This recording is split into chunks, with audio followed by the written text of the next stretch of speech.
গল্পটা কিন্তু একদম ভয়ঙ্কর, অনেক ভয়ঙ্কর, পুরো গল্পটা শুনবেন। তো আমি আমার পড়াশোনার খাতিরে আমাদের নিজের শহর থেকে অন্য শহরে থাকতে হয় আমাকে।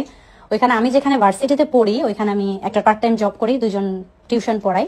ওইখান থেকে আমি যেই বাড়িটায় থাকি ওইখানে যাইতে প্রায় 15-20 টাকা রিক্সা ভ্যান ভাড়া, তারপর ওইখান থেকে আর 1-1.5 কিলোমিটার রাস্তা হেঁটে তারপরে ওই বাড়িতে যেতে হয়। বাড়িটা হচ্ছে আমার এক বড় ভাইয়ের দুঃসম্পর্কের ভাইয়ের আর কি বাগান বাড়ি ওখানে পড়ে আছে। তো ভাই আমাকে অফার করলো যে তুই টাকা দিয়ে মানুষের বাড়িতে থাকবি, আবার খাবার মানুষের কাছে খাইলেও তো টাকা বেশি দিতে হবে, তার চেয়ে ভালো তুই আমার বাড়িটা পাহারা দে আর আমার বাড়িতে থাক, পাশাপাশি তুই রান্না বান্না করে সবকিছু খাইস। তো ভাইয়ের বাড়িতে ওখানে সবকিছু আছে, রান্নাঘর, ঘরটর করা, সুন্দর একদম আলিশান ঘরদোর করা। তো আমিও চিন্তা করলাম যে কি হবে আর এইটুকু রাস্তা, তো আমি বসেই থাকি, পড়াশোনা শেষ হয়ে যায়, বাচ্চাদের টিউশন শেষ হয়ে যায় প্রায় 8টা 8:30 বাজে, তারপরে আমি বাসায় এসে শুয়ে থাকবো, রান্না বান্না করে খাবো, শুক্রবারে রিল্যাক্সে থাকতে পারবো। তো চিন্তা ভাবনা করে আমি ভাইয়ের অফারটা গ্রহণ করি এবং ওই বাড়িতে আমি থাকতেছিলাম। তো মাসের শেষে তো হাতে একদমই টাকা পয়সা থাকে না, ডিম ডাল খাই এভাবেই চলতেছিল। তো আমার এক চাচাতো বোন, ও আবার আমাকে আমি যেখানে টিউশন করাই ওর পাশে ওর বাসা, তো আমাকে ফোন দিয়ে জিজ্ঞেস করছে যে ভাইয়া যে কি রান্না করছো, কি খাবো। তো আমি বললাম যে কিছু রান্না করি নাই, আজকে কি রান্না করবো জানি না। তো ওর হাজবেন্ডকে দিয়ে বাসা থেকে মানে রান্না হয়েছে, ওদের বাসায় আবার গরুর মাংস মাছ টাছ রান্না হয়েছে, ওগুলো দিয়ে পাঠাইছে যে ভাইকে দিয়ে আসো। তো আমার স্টুডেন্টের বাসায় দিয়ে গেছে আইসা, যে ওর হাজবেন্ড এসে আমাকে এগুলো দিয়ে গেছে।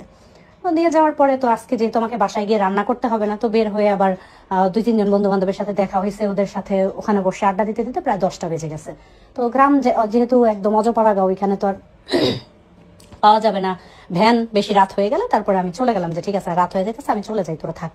তো ওইখানে একটা ভ্যানে করে আমি গেলাম, যাওয়ার পরে যে রাস্তায় নামলাম, নামার পরে কিছুক্ষণ হাঁটার পরে ওইখানে একটা শিমুল গাছ আছে, শিমুল তুলার যে গাছ হয়, অনেক বড় একটা গাছ আছে।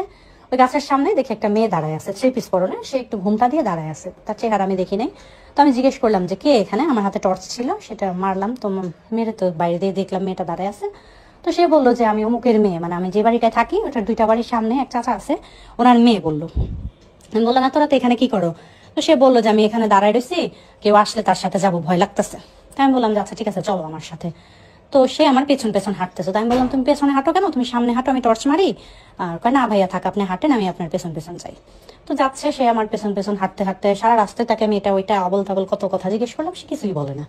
তো আমি আর ওরকম গুরুত্ব দিই নাই, চলে গেলাম বাসায়। গেলাম, যাওয়ার পরে তাকে আমি বললাম যে আমি টর্চ মারবো, তোমার ভয় করবে, দিয়ে আসবো। বললো না আপনি চলে যান, আমি যেতে পারবো। তো সে চলে গেছে, আমিও চলে গেছি। তো বাসায় গিয়ে বাটি খুলে দেখলাম এখানে গরুর মাংস, তরকারি, মাছ। তো আমি ভাবলাম যে আরে 2টা খাবার একসাথে খেয়ে ফেলবো।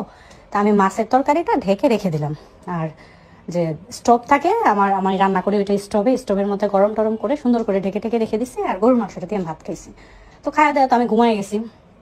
যখন মানে হঠাৎ করে আধা রাত্রে আমি দেখতেছি যে আমার ঘরের চালের উপরে মনে হচ্ছে কেউ একদম, অনেক শিল পড়ে না বৃষ্টির